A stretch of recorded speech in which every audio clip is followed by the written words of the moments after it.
Ibu,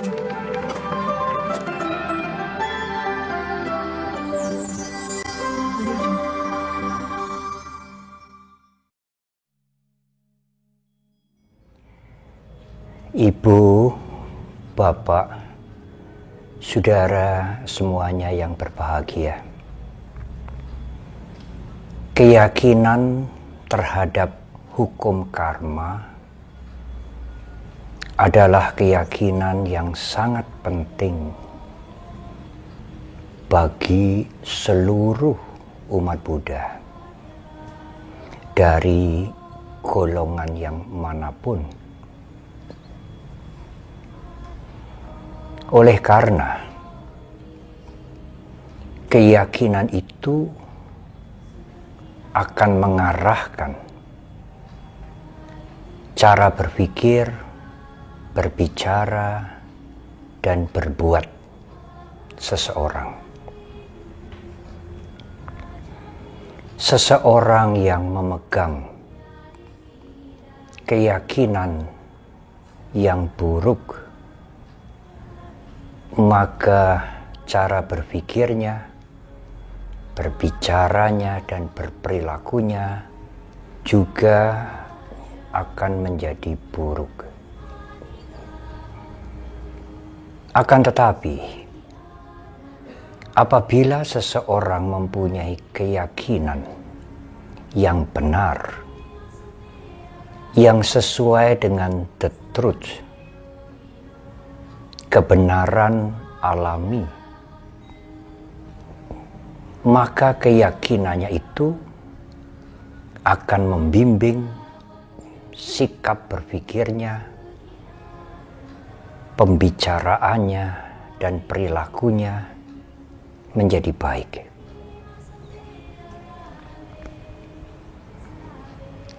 Dalam Anguttara Nikaya ada 4 rincian keyakinan bagi umat Buddha yang di dalam bahasa Pali disebut 1. Kama Saddha, 2. Kama Vipaka Saddha, 3. Kama Sakata Saddha, dan yang keempat, Tathagata Bodhisattva. 3 yang pertama adalah detil, rincian terhadap hukum karma sebagai keyakinan kita. Sedangkan yang nomor 4, yang terakhir, adalah keyakinan umat Buddha bahwa Guru Agung mencapai bodhi, pencerahan sempurna. Apakah yang dimaksudkan dengan Kama Saddha? Keyakinan terhadap hukum karma, bahwa perbuatan kita masing-masing ini mempunyai peran sentral dalam peri kehidupan kita. Perbuatan tiap-tiap orang mempunyai peran sentral dalam kehidupan mereka masing-masing. Adalah tidak benar kalau kita mengabaikan perbuatan yang kita lakukan sendiri.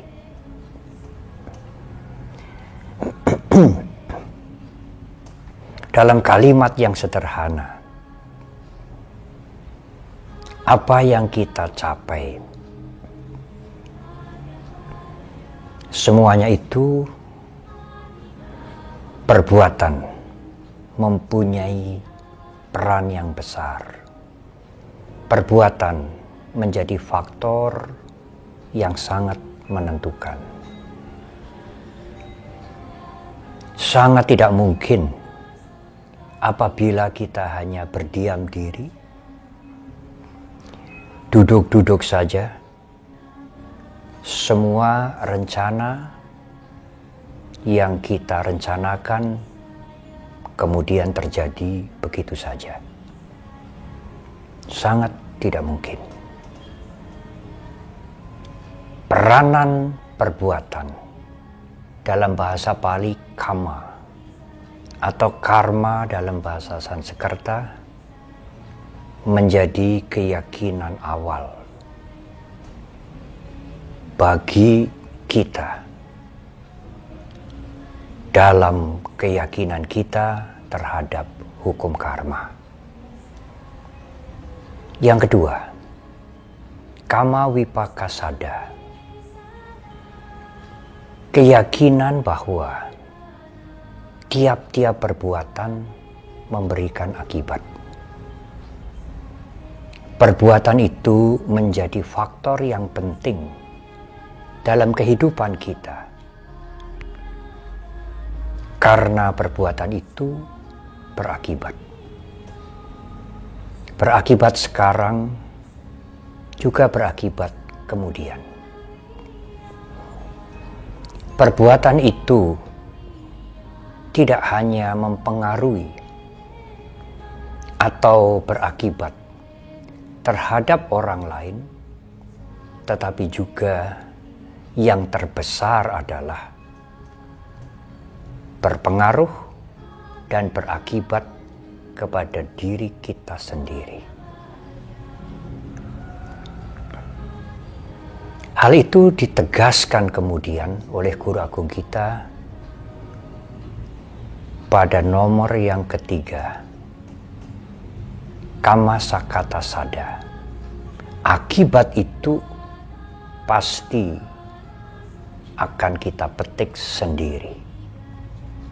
Akibat perbuatan kita yang baik maupun yang buruk tidak akan dipetik, tidak akan dialami, tidak mungkin dirasakan oleh individu yang lain, melainkan oleh kita sendiri.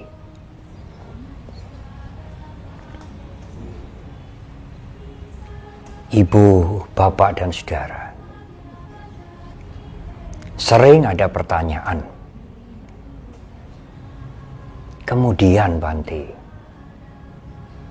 apakah yang disebut dengan perbuatan baik? Dan manakah yang disebut dengan perbuatan buruk? Perbuatan-perbuatan baik adalah segala macam perbuatan yang kalau dilakukan akan bermanfaat bagi dirinya sendiri dan berguna untuk orang lain. Tidak hanya bermanfaat bagi dirinya sendiri, tetapi merugikan orang lain. Tidak. Perbuatan buruk tidak berguna untuk dirinya sendiri dan juga merugikan orang lain. Itulah kriteria batasan perbuatan baik dan perbuatan buruk yang ditunjukkan oleh Guru Agung kita sebagai ukuran bagi kita semua. Oleh karena itulah, sebelum Anda melakukan sesuatu, berbicara atau memberikan komentar atau menanggapi sesuatu, bahkan berpikir merencanakan sesuatu, timbanglah dengan baik. Apakah yang akan Anda lakukan itu, yang akan Anda bicarakan itu, yang sedang Anda pikirkan itu berguna untuk Anda dan berguna untuk orang lain, bermanfaat untuk masyarakat dan berguna untuk diri sendiri. Kalau salah satu pihak dirugikan atau tidak mendapatkan manfaat, maka apa yang sedang kita pikirkan yang sedang atau yang akan kita ucapkan, yang akan kita lakukan itu bukanlah yang baik.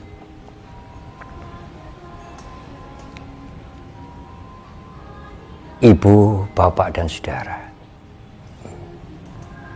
meskipun umat Buddha tidak banyak mengerti ajaran guru agung kita, tidak banyak mengerti Dhamma, tetapi boleh saya sebutkan semuanya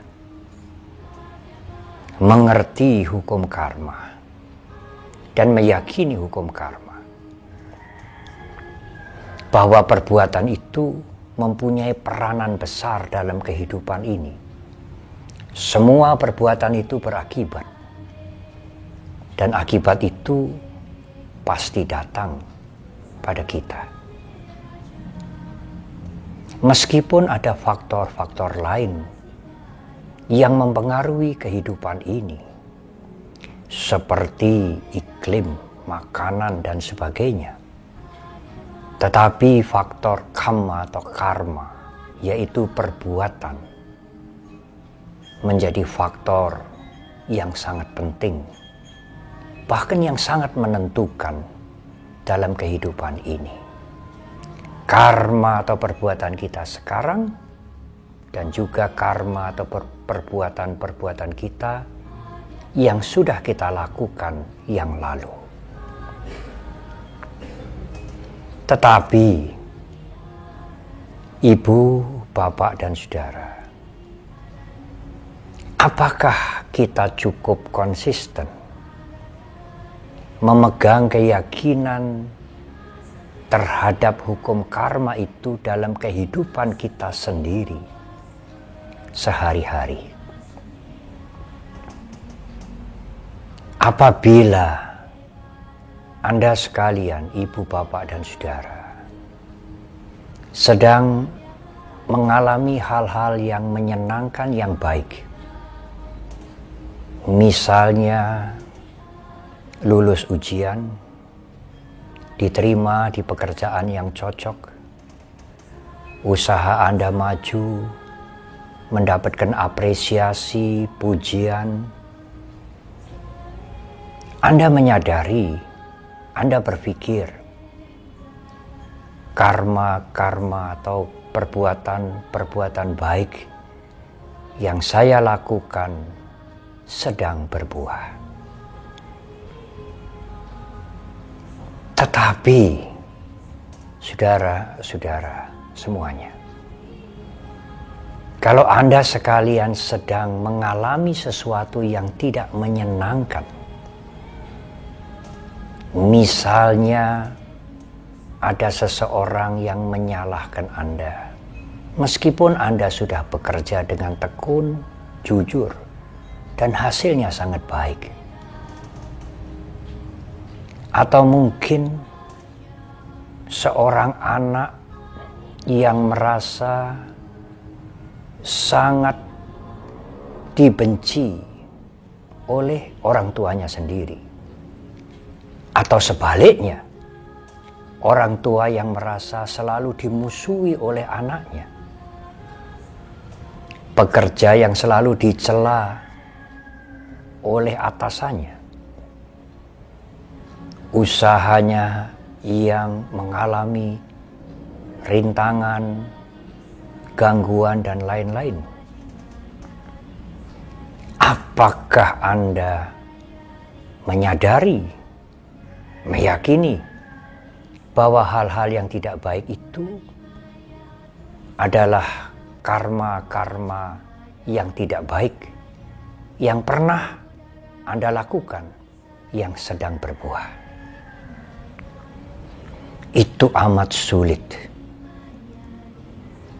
Kalau seorang anak memusuhi orang tuanya, orang tua selalu berpikir, bahkan berkomentar, anak ini tidak tahu budi.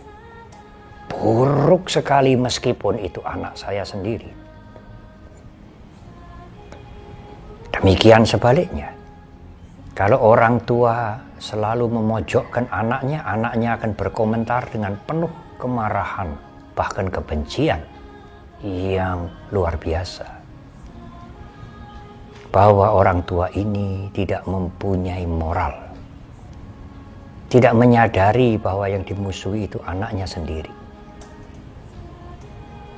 Apalagi kalau yang memperlakukan ketidakbaikan, mencela, menyalahkan itu adalah teman-teman kita, teman-teman Anda.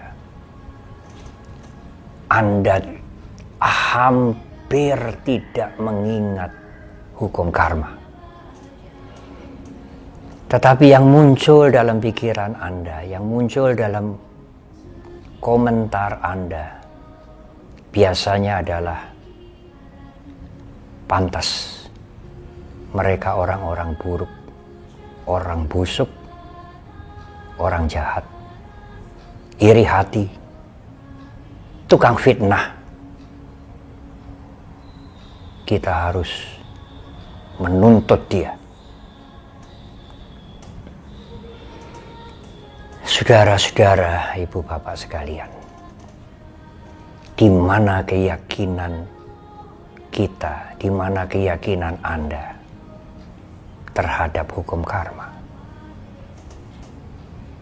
Apapun yang dilakukan oleh anak yang tidak baik terhadap orang tuanya, sebenarnya adalah akibat karma buruk orang tua itu sendiri yang sedang berbuah. Tidak ada jawaban yang lebih tepat dari itu. Apa yang diperlakukan atau apa yang dilakukan oleh orang tua kepada anaknya yang buruk, sebenarnya karma buruk anak itu sedang berbuah. Demikian juga apa yang dilakukan bawahan yang kurang baik terhadap atasan, atau atasan terhadap anak buahnya, atau sesama teman, sesama sahabat koleganya yang dahulu pernah dibantu, yang dahulu mungkin pernah diangkat dalam dunia pendidikannya sampai menjadi sukses, kemudian sekarang berperilaku yang tidak baik. Semuanya itu sebenarnya adalah akibat karma buruk yang sedang berbuah.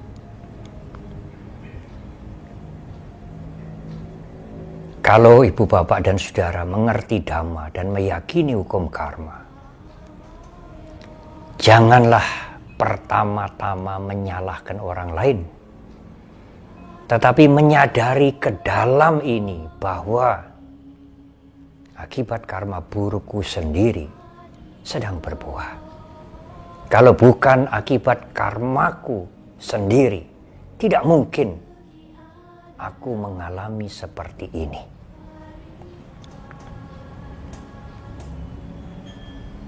Menyadari hal itu karena keyakinan kita terhadap hukum karma, maka kebencian, kemarahan, penasaran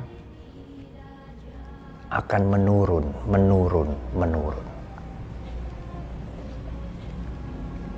Kalau kesadaran, kalau pengertian terhadap hukum karma bahwa keburukan yang sedang dialami itu adalah akibat karmanya sendiri, perbuatannya sendiri yang sedang berbuah. Kalau itu tidak disadari, maka yang muncul adalah kebencian,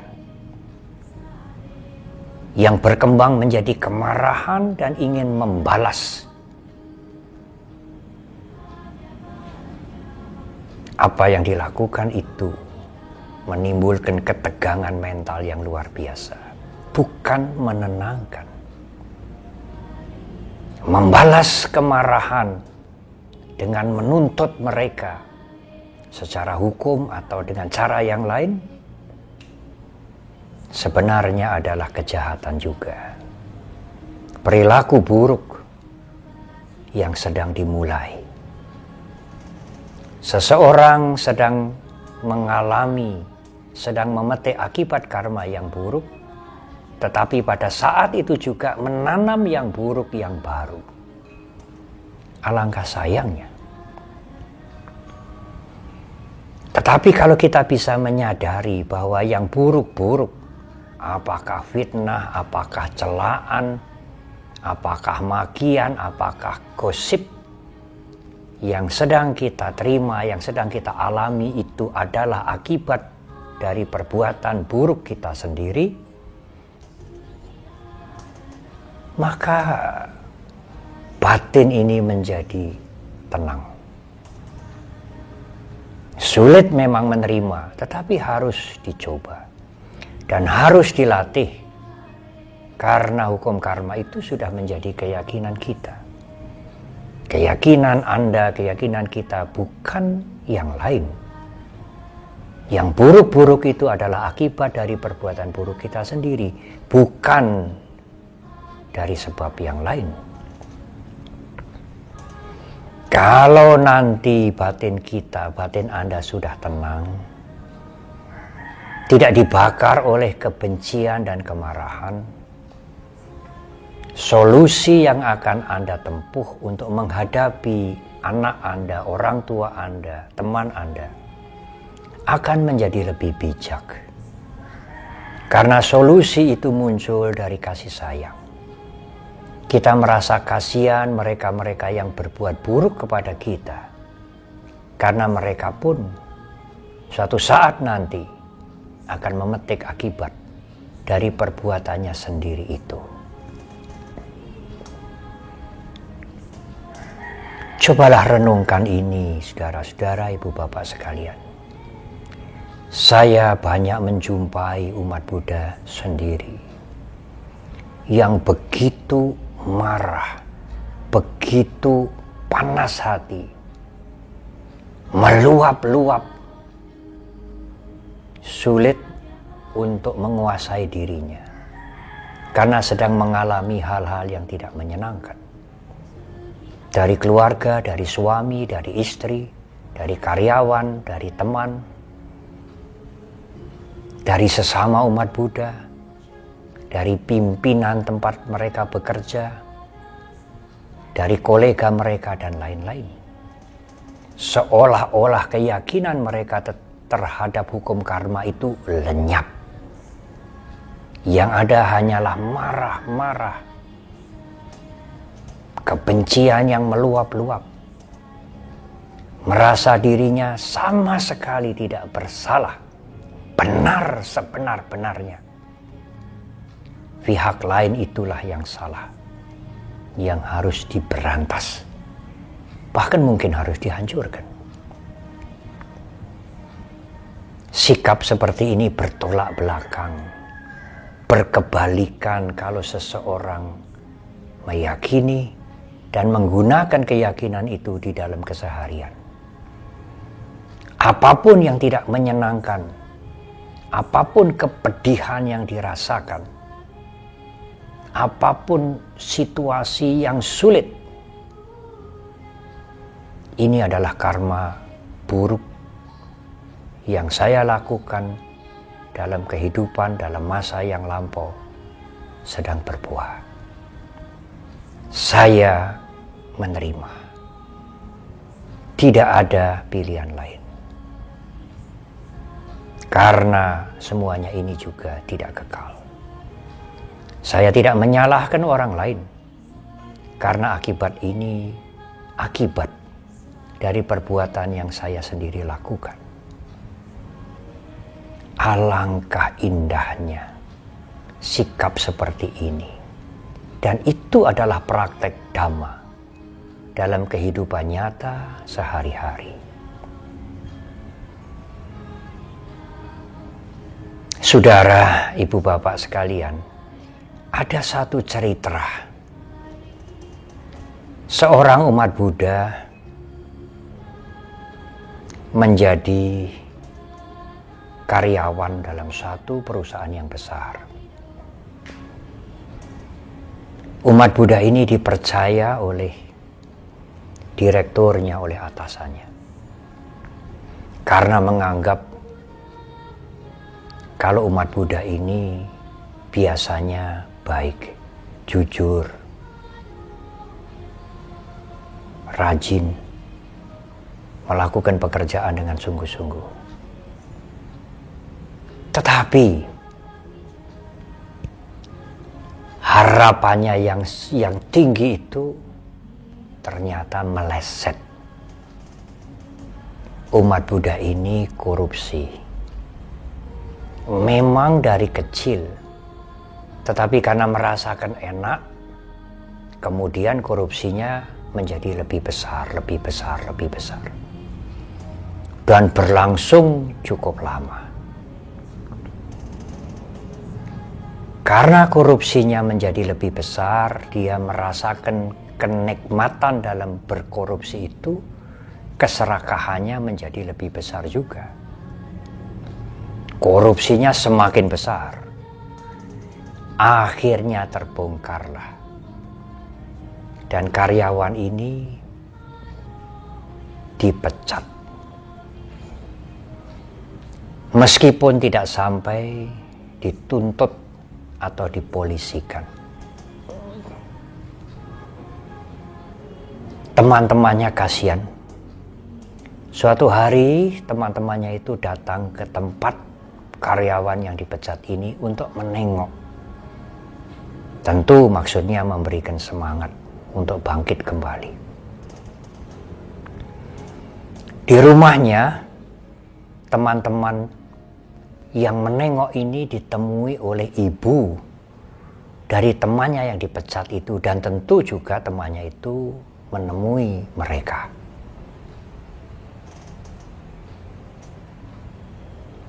Mereka adalah keluarga Buddhis. Apa komentar ibunya? Komentar ibunya mengejutkan saya.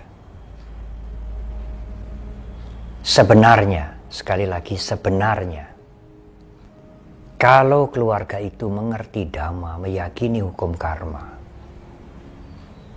meskipun ibunya tidak menyalahkan anaknya, tetapi ibunya tentu setidak-tidaknya akan berkomentar.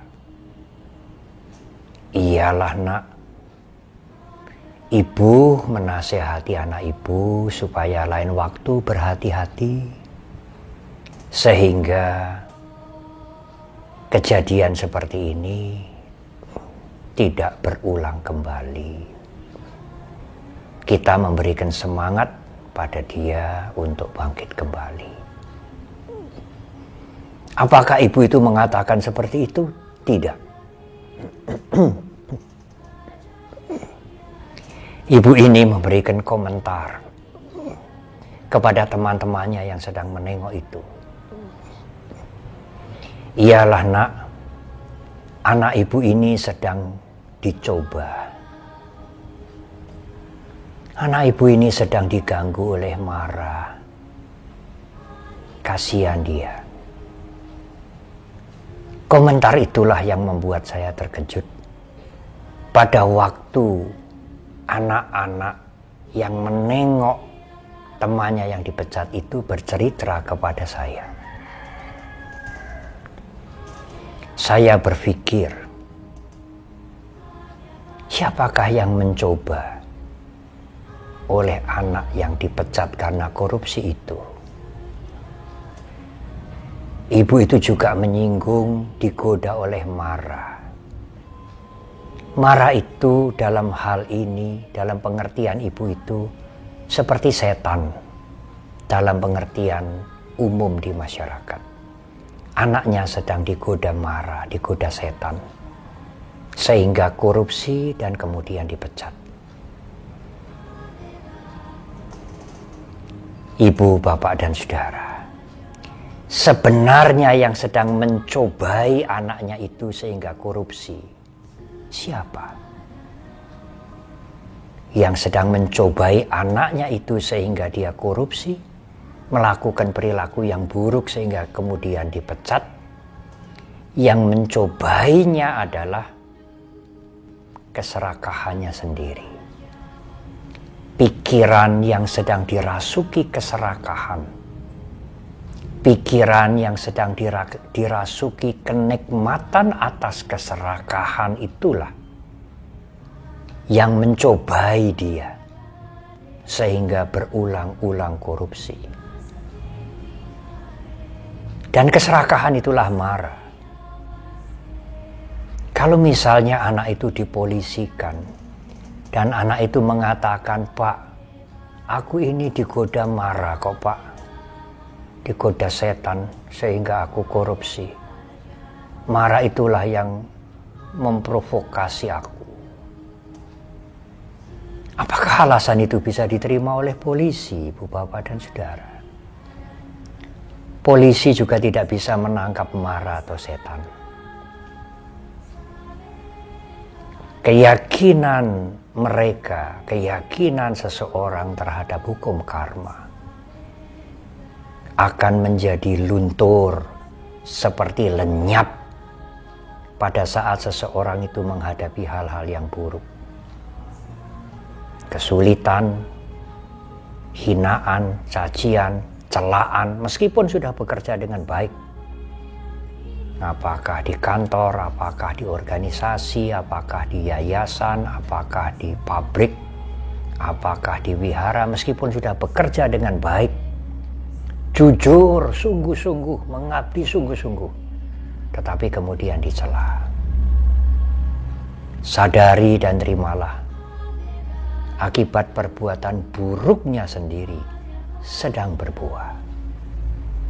Jangan membenci, jangan marah, jangan dendam, karena hal itu tidak akan menyelesaikan masalah, justru malah memberati mental ini, menambah kotoran batin, menambah penderitaan.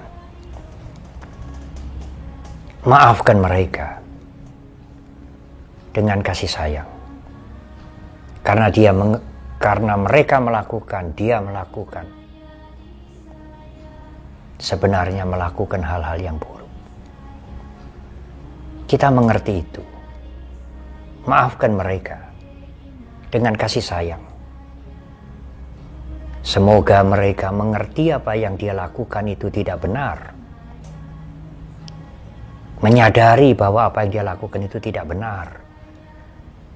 Dan suatu saat semoga mereka berubah. Apa gunanya kebencian, kemarahan, maki-maki? Mungkin WA dengan kalimat-kalimat yang mengerikan. Apa gunanya? Bukankah itu menambah kebencian?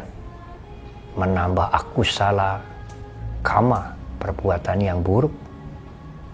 Yang tidak menyelesaikan masalah sama sekali, tetapi menjadikan masalah sangat berat. Berat bagi siapa, Bante? Bagi Anda sendiri. Memang memaafkan tidak menyelesaikan masalah. Memang memaafkan tidak bisa mengubah orang lain spontan, tetapi memaafkan itu membersihkan mental kita dari ketegangan, dari kotoran-kotoran yang tidak perlu ada, apalagi menambahnya. Dan itulah jalan untuk hidup tentram, hidup bahagia. Keyakinan yang keempat adalah Tathagata Bodhisattva. Apa yang diajarkan, apa yang dijelaskan dengan detail oleh guru agung kita terhadap hukum karma itu, beliau sadari pada waktu beliau mencapai bodhi, pencerahan sempurna. Pengertian terhadap hukum karma, keyakinan terhadap hukum karma, diajarkan oleh guru agung kita bukan karena logika, bukan karena pengertian atau ajaran hukum karma itu masuk akal. Bukan. Memang logis, memang masuk akal. Tetapi jalannya hukum karma itu adalah the truth. Kebenaran alami yang berlaku untuk semua makhluk. Tidak hanya bagi umat Buddha saja. Berlaku sejak dahulu sekali. sulit diketahui awalnya, dan akan berlaku terus entah sampai kapan. Dengan keyakinan terhadap hukum karma ini, maka kita akan mengendalikan diri sekuat tenaga kita untuk tidak melakukan yang buruk, perbuatan yang merugikan kita sendiri dan merugikan orang lain. Tetapi sebaliknya melakukan hal-hal yang baik, karena yang baik itu akan berdampak yang baik untuk kita dan juga untuk orang lain. Kita menghindari perbuatan yang buruk dan melakukan banyak perbuatan yang baik, bukan karena perintah, bukan karena diancam oleh Guru Agung kita, Buddha Gautama, tetapi karena kesadaran kita sendiri terhadap hukum karma. Demikian juga kita berusaha untuk tidak marah, tidak membenci, tidak membalas kepada mereka yang berbuat buruk kepada kita. Bukan karena ketakutan atau bukan karena diancam oleh Guru Agung kita, tetapi kita menyadari bahwa yang kita alami itu adalah akibat karma kita sendiri. Kalau kita memelihara kebencian, kemarahan, membalas dendam, menuntut dan lain-lain, hal itu justru akan menambah keburukan, bukan mengurangi keburukan. Ibu, bapak, dan saudara, sekali lagi memang keyakinan terhadap hukum karma itu benar-benar kita yakini, tetapi sering kita lupakan dalam keseharian. Oleh karena itu Guru Agung kita menganjurkan kepada kita renungkan, sering merenungkan terhadap hukum karma. Dalam bahasa Pali disebut kama saka, kama dayada, kama yoni, kama bandu, kama pati sarana. Kita ini adalah pemilik dari perbuatan kita sendiri, ahli waris dari perbuatan kita sendiri, bukan perbuatan orang lain. Dilahirkan oleh perbuatan kita sendiri, bersaudara dengan perbuatan kita sendiri, bergantung kama pati sarana pada perbuatan kita sendiri. Yang kamang karisanti kalianang wa papakang wa tasa dayada bawisanti atau bawisami. Karma apapun yang aku lakukan, yang kita lakukan, kalianang wa papakang wa, yang baik maupun yang buruk, itulah yang akan kita warisi. Ewang ahem hi abin hang pacawe kita bang. Ini harus sering kita renungkan, karena sering kita lupakan. Utamanya pada saat perilaku-perilaku yang buruk yang orang lain arahkan kepada kita. Termasuk mungkin musibah, sakit dan lain-lain, kegagalan dan lain-lain. Semuanya itu adalah akibat karma kita. Karena kita dilahirkan oleh karma kita sendiri. Kita ini menerima warisan dari mana? Dari perbuatan kita sendiri. Kita bersaudara, berteman dengan siapa? Dengan perbuatan kita sendiri. Kita bergantung tidak kepada orang lain, tetapi juga pada perbuatan kita sendiri. Baik karma yang baik, perbuatan yang baik, maupun karma yang buruk. Semogalah uraian ini akan membuat kita lebih kuat mengendalikan diri tidak berbuat yang buruk, tetapi mendorong kita untuk melakukan hal-hal yang baik,